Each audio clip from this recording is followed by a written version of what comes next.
चालायचंय, धावायचं नाहीये, चालायचंय.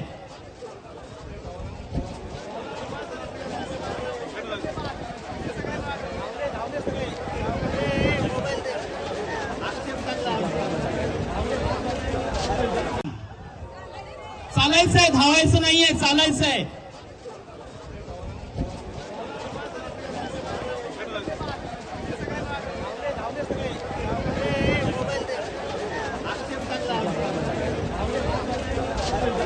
आणि त्यांचा जन्मदिवस या माध्यमातून साजरा करावा म्हणून 15 ऑगस्टपासून आमच्या मृदा व जलसंधारण विभागाच्या बांधव क्षेत्राच्या माध्यमातून संपूर्ण महाराष्ट्रामध्ये सुरू आहे आणि त्याचा सांगता समारोप प्रत्येक जिल्ह्याच्या ठिकाणी व्हावा ही त्यांची अपेक्षा होती. आणि तो आज आम्ही आमचे कलेक्टर साहेब, शिवसाहेब, प्रांत तहसीलदार, आमचे अधिकारी, पाटील साहेब या सगळ्यांच्या माध्यमातून आज आम्ही इथे हा झेंडा दाखवून आमच्या तरुणींना वरिष्ठ लोकांना आत्ता आम्ही झेंडा दाखवून त्या कार्यक्रमाला सुरुवात केलेली आहे.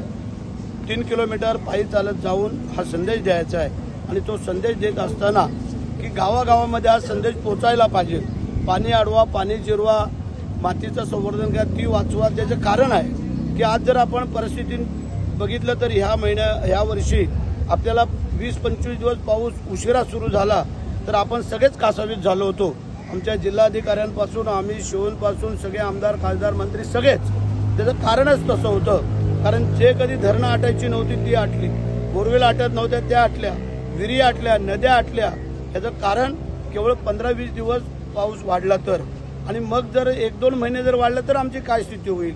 म्हणून आजच्या कार्यक्रमाला फार मोठं महत्त्व आहे आणि पुढच्या युवा पिढीसाठी तर फारच मोठं महत्त्व आहे. म्हणून आम्ही सांगितलं की पाणी अडवा, पाणी जिरवा आणि पुढच्या भावी पिढीसाठी हा संदेश देण्यासाठी आज आम्ही ही वॉक फॉर वॉक्यदान हे वाक्यदानचा कार्यक्रम इथं आयोजित केलेला आहे. त्याचा शुभारंभ झालेला आहे. एक अर्ध्या तासानंतर पुन्हा जे काय विजयी स्पर्धक होतील त्यांचा बक्षीस समारंभ पण इथे केला जाईल आणि संदेश दिला जाईल. जय हिंद, जय महाराष्ट्र.